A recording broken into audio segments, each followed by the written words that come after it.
کوئی شک نہیں ہے کہ رسول اسلام صلی اللہ علیہ وسلم نے اپنے بعد لوگوں کی ہدایت کے لیے قرآن مجید اور اہل بیت کو چھوڑا ہے، اور فرمایا ہے کہ میں تمہیں 2 گرام قدر چیزیں چھوڑے جا رہا ہوں، جب تک تم ان سے متمسک رہو گے ہرگز گمراہ نہ ہوگے۔ قرآن مجید کو سمجھنے کے لیے، قرآن پر عمل کرنے کے لیے، قرآن کی چند ایک آیات کو پڑھ کے اور ان کا ترجمہ سمجھ کر عمل کرنا کافی نہیں ہے، اور نہ اہل بیت اطہار علیہ السلام کا کلام، جو کہ در حقیقت رسول خدا صلی اللہ علیہ وآلہ وسلم کا کلام ہے، یہ دنیا والوں کو، تمام مسلمانوں کو باور کرانے کی ضرورت ہے کہ ہمارے ائمہ معصومین علیہ السلام، ان کی کوئی روایت ان کا ذاتی خیال نہیں ہوتا۔ امام زمان اجل اللہ تعالی فرجہ شریف سے لے کر امیر المومنین تک 12 اماموں نے جو کچھ فرمایا ہے وہ ایک یا کئی واسطوں سے رسول خدا کا فرمان ہوتا ہے، اور رسول خدا کے بارے میں اللہ تعالیٰ نے فرمایا ہے کہ یہ جب تک وحی نہ ہو اس وقت تک نہیں بولتا، اس وقت تک وہی رسول نہیں بولتے۔ تو یہ باور کرانے کی ضرورت ہے کہ ہمارے ائمہ معصومین کے اقوال سارے کے سارے 100% حدیث رسول ہے۔ حدیث رسول جس طرح ہمارے اہل سنت برادران صحابہ کرام کے ذریعے رسول خدا کی احادیث تک پہنچنے کی کوشش کرتے ہیں اور اس پر عمل کرتے ہیں، اسی طرح ہم اہل بیت اطہار کے ذریعے رسول کی حدیث تک پہنچ کے اس پر عمل کرتے ہیں۔ ایک حدیث کو لے کے آدمی اس پر عمل کرے، عقائد کے باب میں یا عمل کے میدان میں، عبادات میں بھی، معاملات میں بھی، لین دین میں، یہ کافی نہیں ہے۔ تمام روایات کا حقیقی مفہوم جب تک نہ سمجھے اس وقت تک سنت پر عمل نہیں ہو سکتا، اور جب تک قرآن کی تمام آیات جو کسی موضوع کے بارے میں ہیں ان سب کو پڑھ کے اور ان کا حقیقی مفہوم نہیں سمجھیں گے، اس وقت تک یہ قرآن سے تمسک نہیں ہوگا، نہ قرآن ہمارے لیے باعث نجات ثابت ہوگا، نہ باعث ہدایت ثابت ہوگا۔ قرآن کی آیات بظاہر ایک دوسرے سے ٹکراتی ہیں، اسی لیے امام حسن عسکری علیہ السلام کے زمانے میں وہ اسحاق کندی نے وہ ان قرآنی آیات کو جمع کیا تھا جو بظاہر ایک دوسرے سے ٹکراتی ہے، اور یہ بہت بڑا خطرناک معاملہ ہے۔ قرآن کے معجزہ ہونے کی ایک دلیل یہ ہے، کلام خدا ہونے کی، کہ بائے بسم اللہ سے لے کر والناس کے سین تک کوئی آیت کسی دوسرے آیت سے نہیں ٹکراتی۔ وَلَوْ كَانَ مِنْ عِنْدِ غَيْرِ اللَّهِ لَوَجَدُوا فِيهِ اخْتِلَافًا كَثِيرًا، اگر کلام خدا کے علاوہ، یہ قرآن خدا کے علاوہ کسی اور کا کلام ہوتا، اس میں اختلاف نظر آتا، اس کی آیات میں ٹکراؤ نظر آتا۔ اس نے اپنے طور پر بہت ساری آیات کو جمع کیا ہوا تھا، یہ آیت اس کو جھٹلاتی ہے، یہ آیت اس کو جھٹلاتی ہے، اور اسی کا ایک شاگرد امام حسن عسکری علیہ السلام کے پاس آ کے عرض کرتے ہیں کہ فرزند پیغمبر، یہ میرے استاد اسحاق کندی نے ایک بڑی خطرناک کتاب تیار کی ہے، وہ چھپنے والی ہے، اور اس کا نام رکھا ہے تناقضات القرآن، یعنی قرآن کی وہ آیات جو ایک دوسرے سے ٹکراتی ہے، متصادم ہے، ایک دوسرے سے جھٹلاتی ہے۔ آپ اپنے جد کے دین کی خبر لے لیں، یہ تو چیلنج ہے قرآن کے لیے۔ آن حضرات کا سب سے بڑا اور قیامت تک کے لیے جو معجزہ ہے وہ قرآن مجید ہے، اس میں اگر اختلاف کو اس نے ثابت کر دیا پھر تو مسلمانوں کا عقیدہ قرآن سے اعتماد اٹھ جائے گا۔ آپ نے اس سے کہا کہ جا کے اسے کہو کہ یہ مت چھاپو، اس نے کہا فرزند پیغمبر میری کیا مجال ہے استاد کو روکوں؟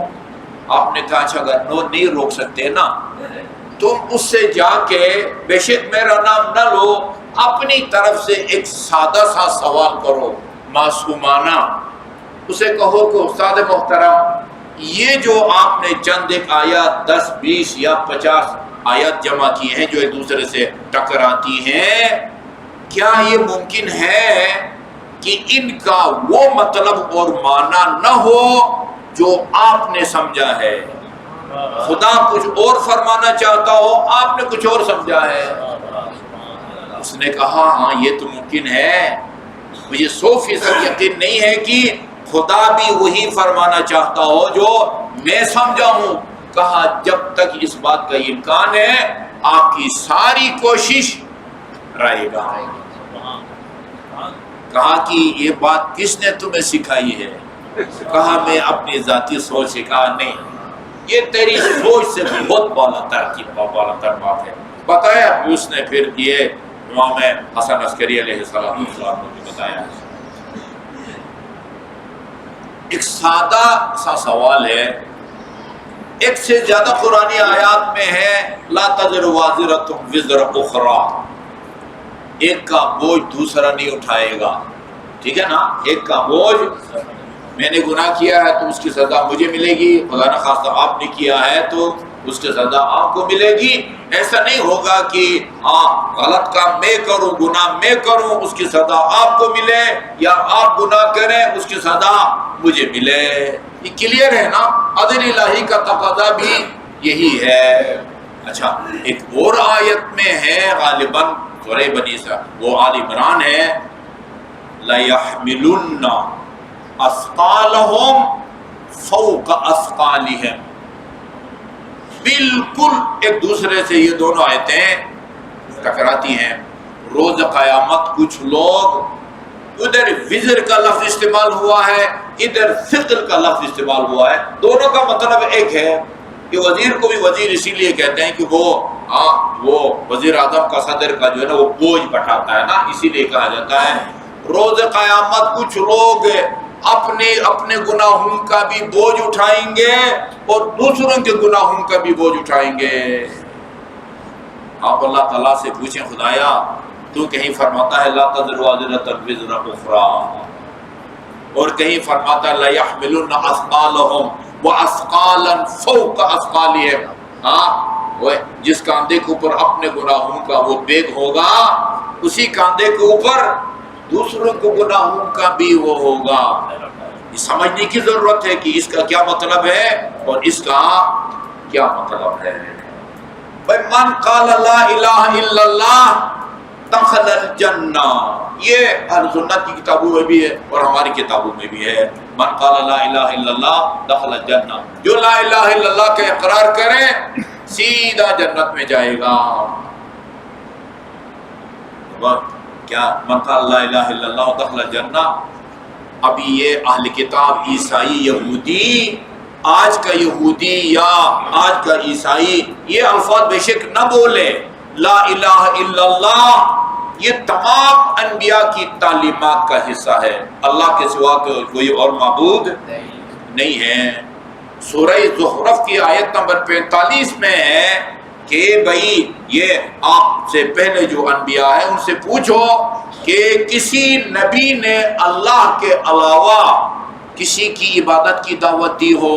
نہیں، تمام انبیاء کی تعلیمات میں یہ چیز ہے لا الہ الا اللہ، یعنی خدا کے علاوہ۔ یہ تو اہل کتاب کا بھی یہ عقیدہ ہے کہ اللہ تعالیٰ کے علاوہ کوئی معبود نہیں ہے، ٹھیک ہے جی۔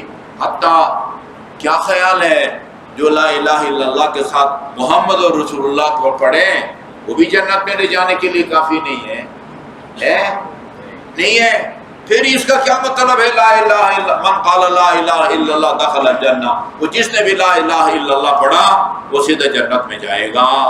ان کو سمجھنے کی ضرورت ہے، یہ بہت بنیادی اور اساسی مسئلہ ہے۔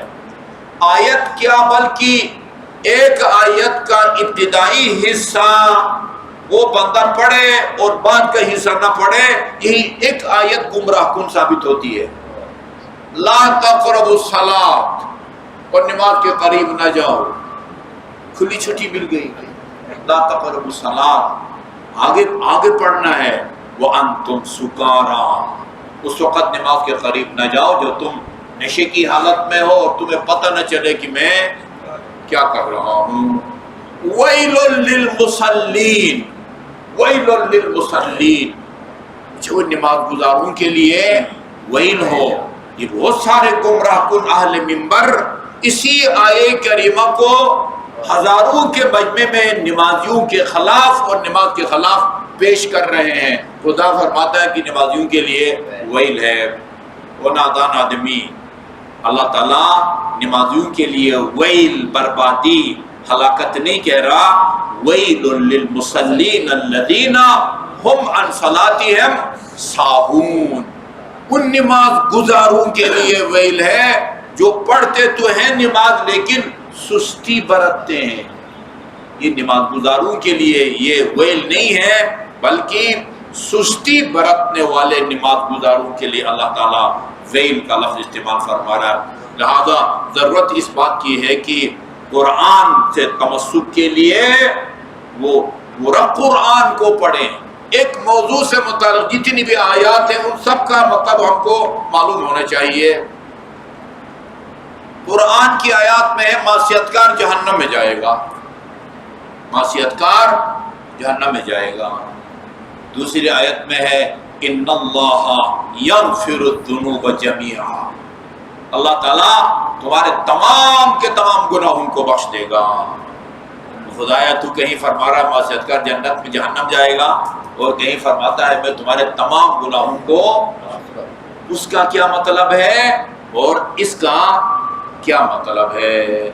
یہ ان اللہ لا یغفر ان یشرک بہ ویغفر ما دون ذلک، خدا ایک گناہ کو نہیں بخشے گا، وہ کیا؟ شرک، اس کے علاوہ تمام گناہوں کو اللہ تعالیٰ بخشے گا۔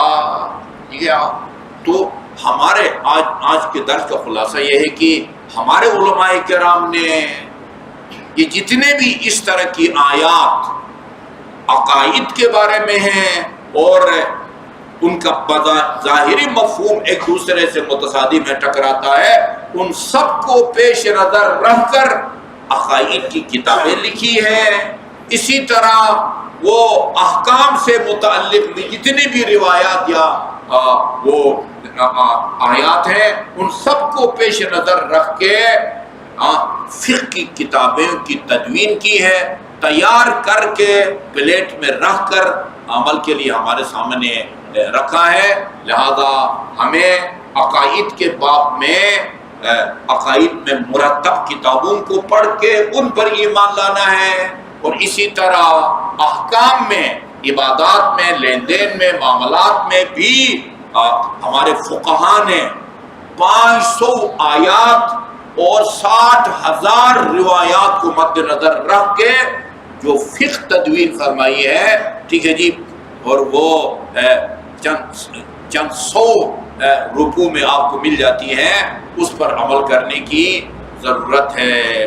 یہ ہماری آئندہ گفتگو کی بنیاد اور اساس ہے، اور اسی کی روشنی میں انشاءاللہ ہم اپنی گفتگو کو آگے بڑھائیں گے۔